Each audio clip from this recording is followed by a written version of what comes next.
Hi guys, and welcome to or welcome back to the No Gluten Zone. I normally create content for people with what I call food issues. That can be food sensitivities, intolerances, allergies, or just autoimmune issues that affect your diet. Today, I want to talk about something that could actually affect anybody. It doesn't have to be people with food issues, but I do think people with food issues struggle with this a little bit more, and that is iron deficiency. So there's a lot of misunderstanding even in the medical field. Most doctors do not really understand iron deficiency well. And so if you are dealing with this, you really have to educate yourself and take action. You might find a doctor that can help you, but you may have to do it all on your own. And the good thing is you can. It may take a while, but you can do it on your own. You're not just stuck if you can't find a doctor to help you. So I want to first explain my situation and then go into some basic stuff. So I first found that I was iron deficient when I was 15 years old.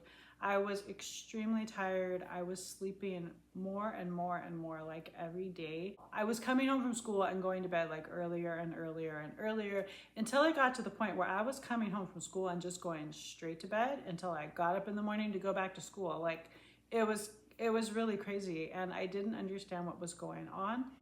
My parents were divorced. My mother was working and having a social life. Like she wasn't really that aware. I don't remember like really clearly like if I really like went out of my way to inform her of how I was doing, but I wasn't doing well at all. And then it got to the point where I was falling asleep in my classes. They actually sent me to the nurse's office and she just had me take a nap, and I woke up later and it was like school was over and I was still there. Like I was like, oh my gosh, but there was somebody in the office still, and I left and went home. But it was getting kind of scary. And so then kind of at the same time when it was getting really bad and I was kind of scared, I had this cut on my leg. It was actually, I had a mole on my leg, and when I was shaving my legs, I cut it off and it got kind of infected and it wasn't healing. And so I was at a dermatologist's office for that. And first they did a biopsy on it to make sure like it wasn't, I guess, cancer or anything, and it wasn't. And they stitched it up. Well, it still wasn't healing, and I still have like a pretty big scar because it like opened up and it was a mess. And so that doctor, this dermatologist, was like, something's not right. So he ran blood work. And he's the first person to tell me that I was extremely iron deficient.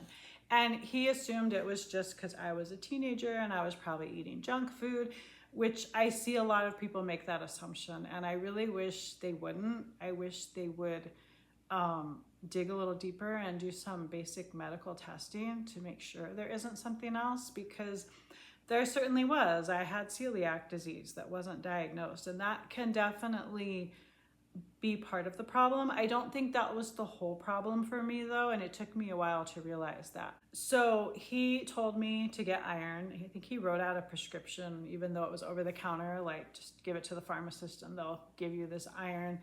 And he told me to take it for a certain amount of time, and he told me like it's dangerous to take too much iron, which it is. But they made me so afraid to take it that, you know, I only took it for a little while. I certainly didn't fix my iron deficiency. I helped it a little, but did not fix it. And so I don't know why, like, can't they just monitor you and keep checking your levels while you're taking it so you don't take it like just blindly and dangerously? I don't know why that's like so impossible to do. So then over the years, I would notice that I would get really tired and I'd be like, oh, I must need more iron. So I'd take it for a little while, but I was always really, really afraid of it and afraid that I was going to take too much and hurt myself in some way. And that went on and on. I don't even remember like what brand I used back then. It probably wasn't even a good one, but it helped. I do feel like in my 30s, I must have been taking like more iron or something, because my 30s was like my healthiest decade pretty much, and I had like the most energy, and I wasn't dealing with hair loss in my 30s. So there was something magical happening in my 30s, because in my teen years I had hair loss and fatigue. In my 20s there was hair loss and fatigue. Then in my 30s, like, I mean, there were issues, especially in my late 30s. I was diagnosed with interstitial cystitis. At 40, I finally got diagnosed with celiac. So there was stuff going on, but overall, like, I felt my best and had the least, like, no hair loss issues and that kind of stuff in my 30s. So I don't remember like what I was taking, but I feel like I was probably taking more iron during that time. So then I got pregnant with my son in my late 30s. And I just remember I was so exhausted. I was like so tired. My head had such bad migraines. Like even before I realized I was pregnant, and I was taking a bunch of Advil for the headaches and it wasn't really helping. And then I realized I was pregnant. I stopped taking the Advil, but I was taking prenatal vitamins. I can't remember if I was taking extra iron. I might have been afraid that that would be bad for the baby or something. I don't know. But I was so tired. And then my son was an emergency C-section. And I've heard other people since say that when they had C-sections, they were told to take iron for a certain amount of time after. I wasn't told that. So all of this, and then into my 40s, my early 40s, like my health just crashed. I feel like my 40s was my unhealthiest decade of all time. And the biggest factor was just debilitating fatigue. Like fatigue, like you can't even imagine, like you're stuck on bed rest.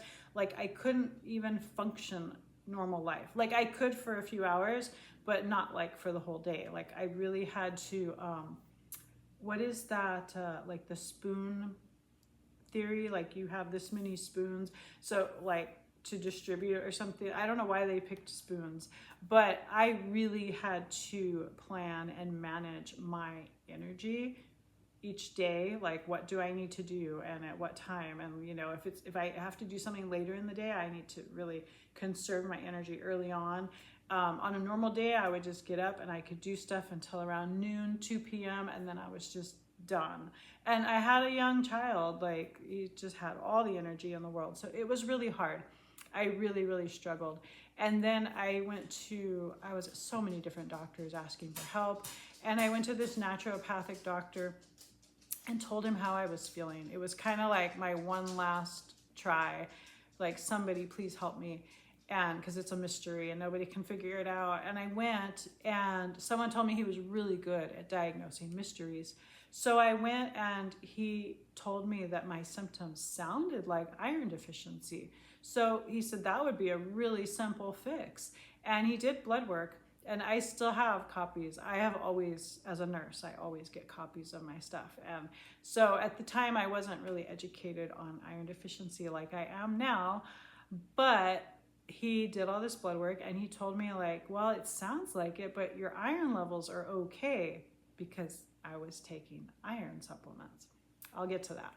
So he said something was interfering with my absorption of the iron, and we went down this whole path of I probably have lead poisoning. And so I did have high levels of lead and mercury and uranium. And so we started chelation, but then he didn't finish. I don't know, it was like he got afraid or something.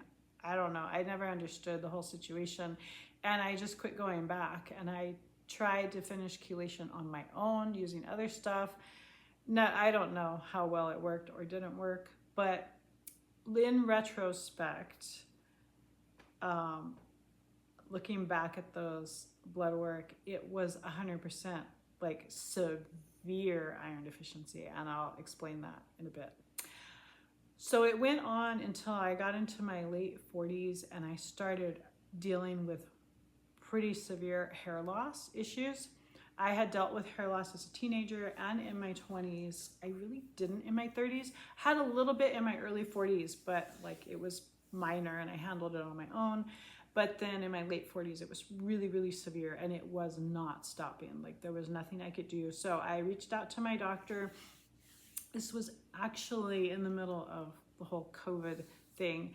And so they didn't want to see me, and I sent an email, and apparently my doctor was off work, and so one of the PAs answered and was like, okay, she's like, I didn't want your email to your doctor to get ignored, so I'm answering it.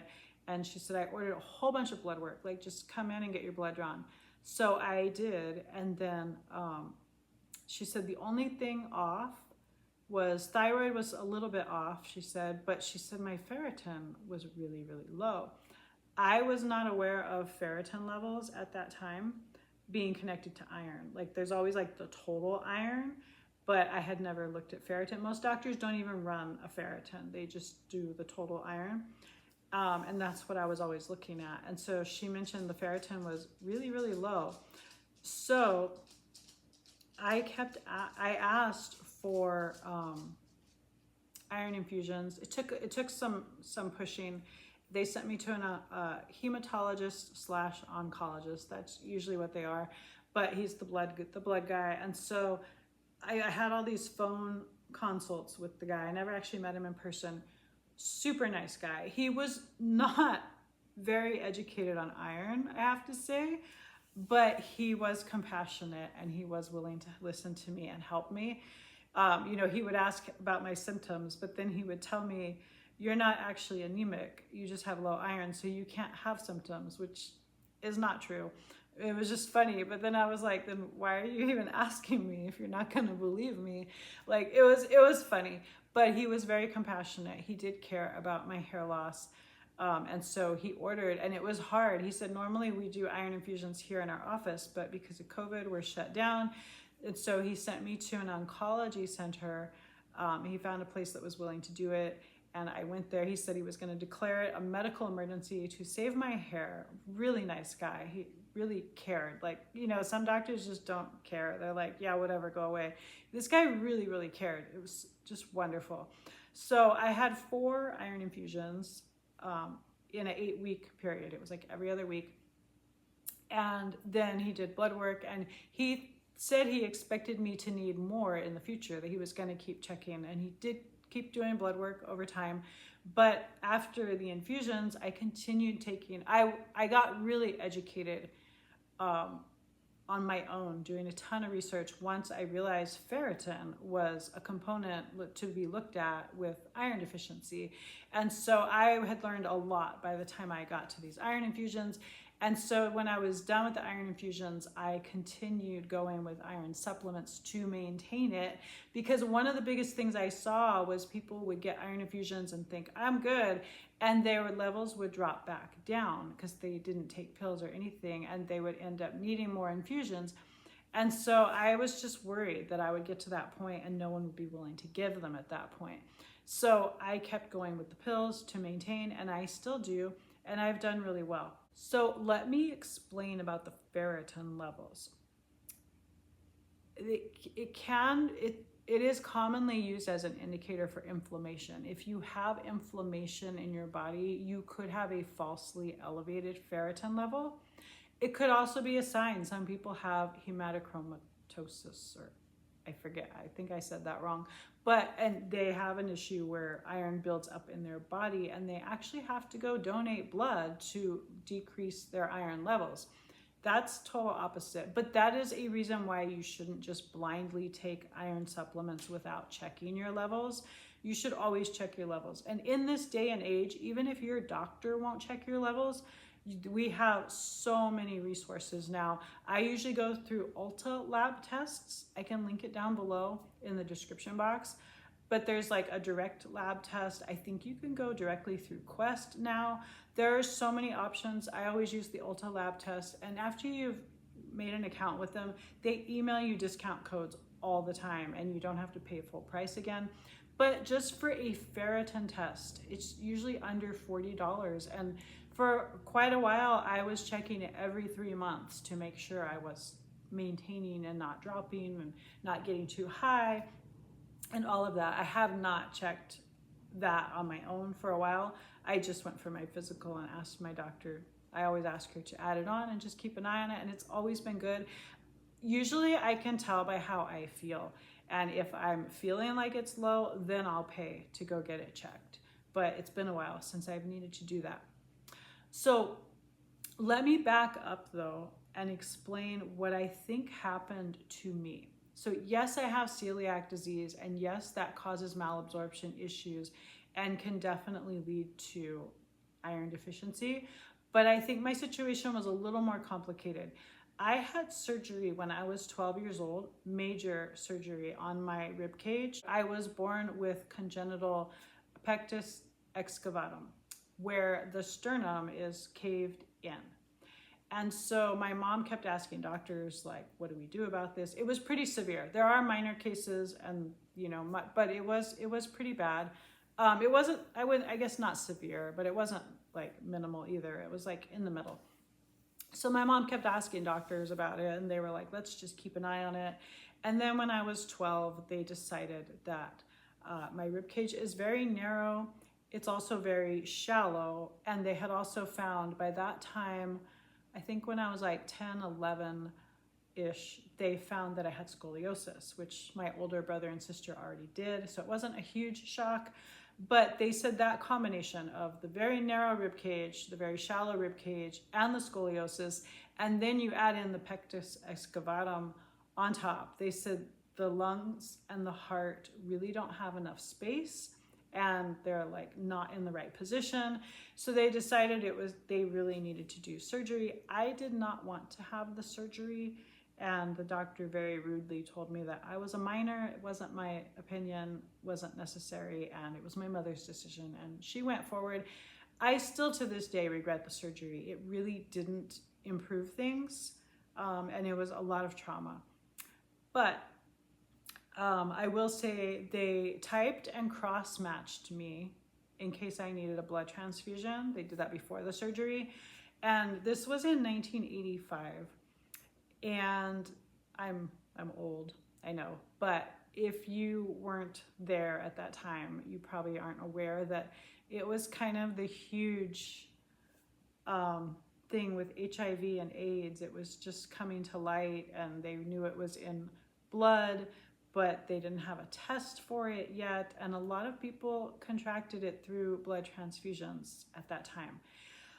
So they did recommend, they said I lost a lot of blood it was a very long surgery. They said I lost a lot of blood, and they did recommend a blood transfusion, and my mother refused because of the possibility of the HIV/AIDS situation.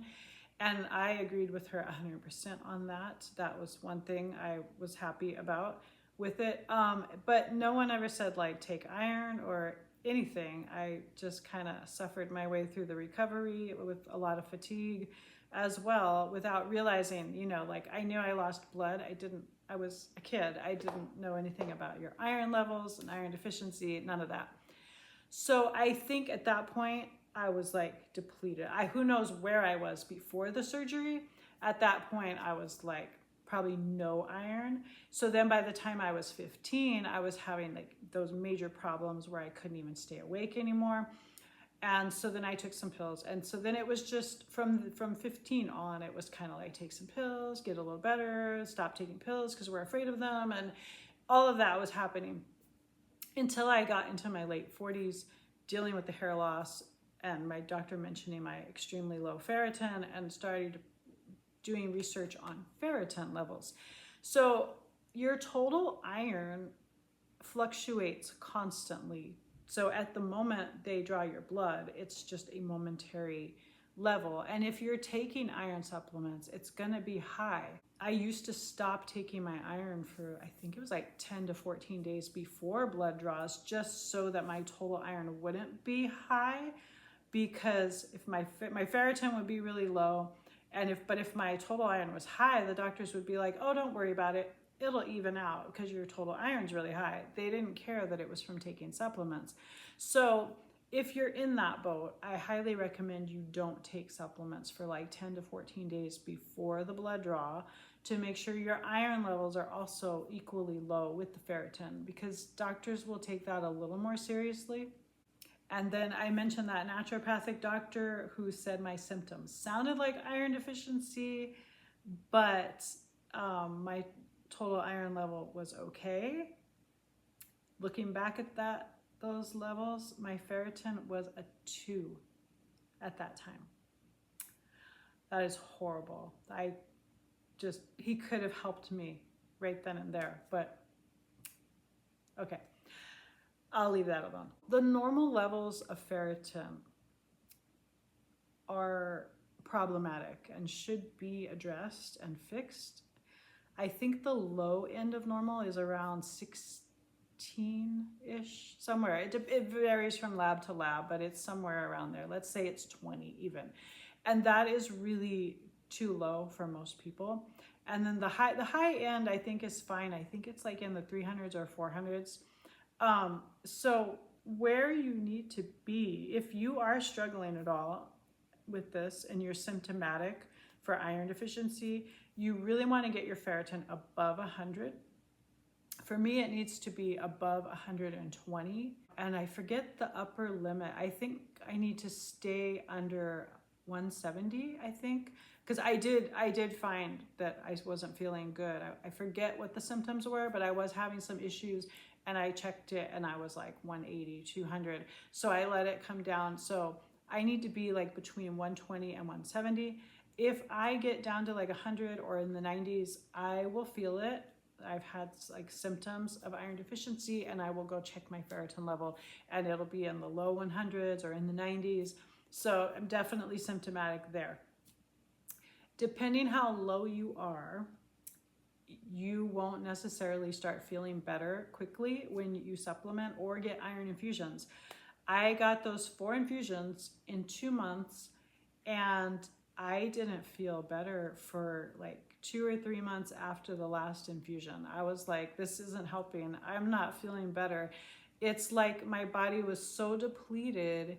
It took a long time, like to soak, like almost like I had to soak it in and fill everything up and then feel the benefit. I don't know, but I know I'm not alone. I have seen so many other people in the same situation.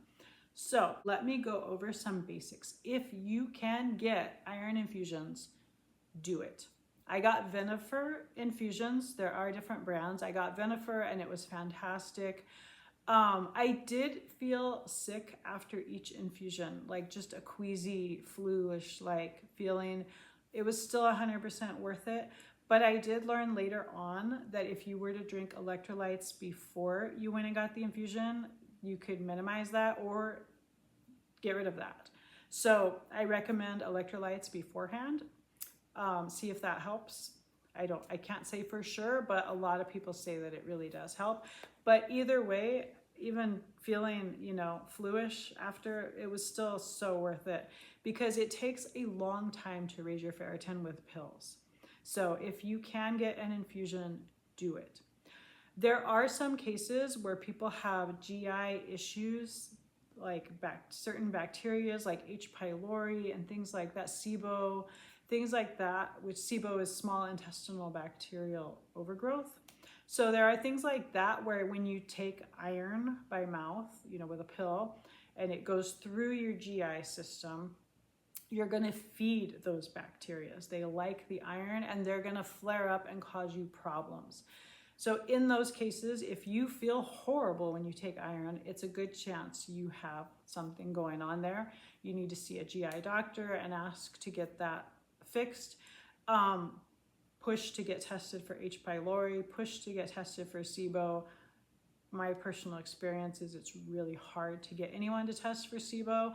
Although the GI doctor I saw will just give you, he was just, so many people have it, especially people with celiac disease, that he just gave me the antibiotics for it. And I did it and then followed up with good probiotics. That was his recommendation. And I did it just in case because I had some symptoms of SIBO. Although I was okay with taking iron supplements, but I had some other stuff going on that made me suspicious, and it's really, really prevalent in people with celiac disease. But I did not have H. pylori, but my husband did. And so that is something you need to deal with for sure. But if you get infusions, if you can't get help with those GI issues, then push for infusions. Sometimes you have to fight, you have to really push, and that can, your gut issues and your lack of tolerating iron pills can be reason to keep pushing and fighting to get the infusions. There are a lot of different types of iron supplements. Some are better tolerated than others. I really like this one here. I get it on Amazon. This is ferrous fumarate iron. They are a very high dose. They are, it's 106 milligrams of elemental iron. So when you look at the amount of iron in a pill, you need to check for the elemental amount, which is the actual iron content of the pill. So, because these are 325 milligrams, but the elemental iron in them is 106 milligrams, which is one of the highest I have found. That's why I chose these. And I personally tolerate them really well. So a downside to iron pills is that almost every food or drink will interfere with your absorption of the pill. That is one reason it's really, really hard to raise your iron levels. So you really just need to take your iron pills on an empty stomach with vitamin C, at least 1,000 milligrams of vitamin C. You take the iron, the vitamin C on an empty stomach with water, and then wait like at least an hour before you eat or drink anything else, and you will get the most absorption. You also need to be taking the right dose, and I'll get into that later, because there is dosing for raising, there's dosing for just maintaining. There are differences there. So there is a group on Facebook called the Iron Protocol, and you know, a lot of the posts in there are not helpful. They're just craziness. But there are actually, if you go into the files in the group, there are protocols, and it's really, really informative. It goes through like gut issues. It goes through different types of iron pills and which ones are better or less tolerated. Generally speaking, everyone's different. They say the ferrous fumarate is not a good tolerated one, but for me, it's fantastic. So it just depends. One of the things, you know, if people tell me I can't tolerate iron pills, then you need to keep trying different forms of iron until you find one you can tolerate. It's really that simple, you know. And sometimes you just have to get used to it too. You just keep going through it, and eventually you will get used to it and it won't bother you anymore.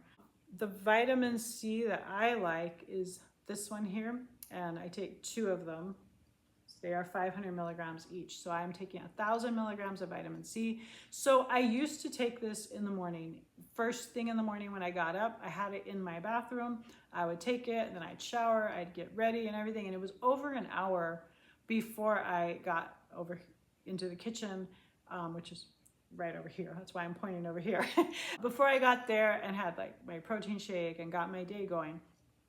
So it worked out well. But then once I went on thyroid medication, it became hard, because thyroid medication also needs to be taken first thing in the morning, and you don't eat for like 30 to 60 minutes. And you cannot take iron and thyroid medications and calcium, which I also take calcium supplements. Those 3 all need to be at least 4 hours apart from each other. And the thyroid and the iron have to be on empty stomachs. So it took me a while trying it all different ways and figuring it out, but I now take my thyroid medication first thing in the morning, and I take the iron at bedtime. And because my levels are good and I'm just maintaining, I only take it 2 or 3 nights a week now at this point. I have a couple of graphics about iron, and I will put them on my posts if you want to go check that out. They're really good, but it does list, this one lists possible symptoms of low ferritin. So if your ferritin is 75 to 100, which according to the medical standards, that is a normal level, because it can go down to like 16 or 20, somewhere around there. It's the low normal according to the standards. But yeah, if it's between 75 and 100, you could be having these symptoms: insomnia, hair loss, or headaches. Then going lower, if it's 50 to 75, you could have relentless depression or anxiety, breathlessness, tinnitus, which is ringing in your ears, vertigo or dizziness, or throbbing legs. Dropping lower, 30 to 50, there's fatigue, heart palpitations, bruising easily, being weak or lightheaded, having cold hands and feet, and then dropping to 0 to 30, which, you know, like 20 to 30 for sure is still considered normal, but you could have all of the above that we already mentioned, plus heavy periods, exercise intolerance, brain fog, burning feet, and derealization and panic attacks. So I have to say, when I was going to that naturopath who said all my symptoms sounded like iron, I for sure had exercise intolerance, and I love working out. I was there complaining, like, I want to work out and I can't. And he even laughed about that and said, most people are trying to find excuses to not work out. Like, and I was like, well, I want to and I can't. So I definitely had the exercise intolerance and the brain fog, the burning feet, had fatigue. I bruised easily. I definitely had cold hands and feet. I did get lightheaded at times. I did get dizziness, the breathlessness for sure. And then, yes, I had the hair loss and sometimes the headaches. Yeah. So a lot of that I dealt with. I like to share this graphic with anyone. Like, I see people online, like I'm trying to help them, you know, and I see them and I'm like, you need to check your ferritin. And I share this graphic, and 9 times out of 10, they're like, I have like almost every symptom on that list. Like, yes, I need to check. So then the other one that I want to share is about the dosing. So there are 2 types of iron generally. Like, there's a lot of different forms of iron, but there are what you call non-heme irons and there are heme irons. If you can't tolerate any non-heme iron, then typically you move to a heme iron. There are some benefits to heme iron where I believe you don't need to take it with vitamin C and you don't have to worry about food. So you could take it with food, but there's some risks. People have seen studies and stuff, like it can be linked to cancers and things. So I personally don't want to do it unless I have to, and I've never had to. So I do really well on the non-heme, but your dosing is going to depend which one you're doing. So for non-heme, I will post these graphics, like I said, because it's a little confusing to follow. But it's your weight in kilograms. So you find your weight in kilograms, multiply it by 2, and then find your weight in kilograms and multiply it by 5. And that is your range for your dose. You have a low end and a high end. And so I would say start on the low end until you can and see how you're tolerating, and then build up to that high end of your dose based on your weight to get it up as fast as you can, obviously. And then if you're taking a heme iron, it's your weight in kilograms times 1.5 to your weight in kilograms times 2. So that's your range with heme iron. So those are 2 really good graphics, and I will post those in my posts at the same time that I upload this video. But I think I covered it all that I was going to cover. I will add that after I had my son it was like, I know it was over a year, I had extremely heavy periods. And I even went to the doctor. They did a biopsy on my uterus, the lining of my uterus, because he said that could be causing it. They looked for fibroids. I didn't have any. They were checking all kinds of stuff, and they couldn't figure it out. And I now know that low ferritin level leads to really heavy periods. And then the heavy periods lead to an even further lower ferritin. And it's like this catch-22 that is really hard to get out of. And all I can tell you, if you are stuck in that, is just get your ferritin level up and the bleeding will settle down. Like, I know it's hard. If you can get infusions, get them. I'm now postmenopausal, so I don't deal with any of that, but it was really, really hard. And I am sure my son sucked any amount of iron, any little bit of iron that I did have. He sucked it all for himself. And then with the emergency C-section, of course, I lost even more if I had any to lose. And so I was definitely, even though no one was checking, I was very low after. And I waited like a whole year. I know he was over a year before I went to the doctor to complain, because I thought maybe it just takes a while to get back to normal. But I was like, this is just way too long, and it's still not. And so, but doctors are not educated on low iron and iron deficiency. There is iron deficiency with anemia, and there's iron deficiency without anemia. So probably after the surgery I had on my rib cage, I probably had iron deficiency with anemia, but the anemia did resolve. And then I was just left with iron deficiency. So, but it can be with or without. A lot of times doctors will tell you you're not anemic, so you don't need to worry about your iron. And that's just not true. It is totally separate. And then they call it iron deficiency anemia, even though there isn't technically anemia. So I think maybe that's where the confusion comes from. I don't know. It does get very confusing. All I can recommend is you educate yourself and do what you can. If you can get infusions, get them. Otherwise, get on pills and get your dose as high as possible for your weight and get it up as fast as you can. If you have questions, please leave them in the comments and I will do my very best to answer you. And I will leave a disclaimer that this is based on medical research, this dosing and these symptoms. There is research out there, just most doctors don't follow it. But it is out there, it is medical-based stuff. But I am not a doctor, and I am just suggesting what you can do to help yourself. I am not telling you what to do or diagnosing you in any way. So I hope this was helpful. Have a great day. God bless you guys.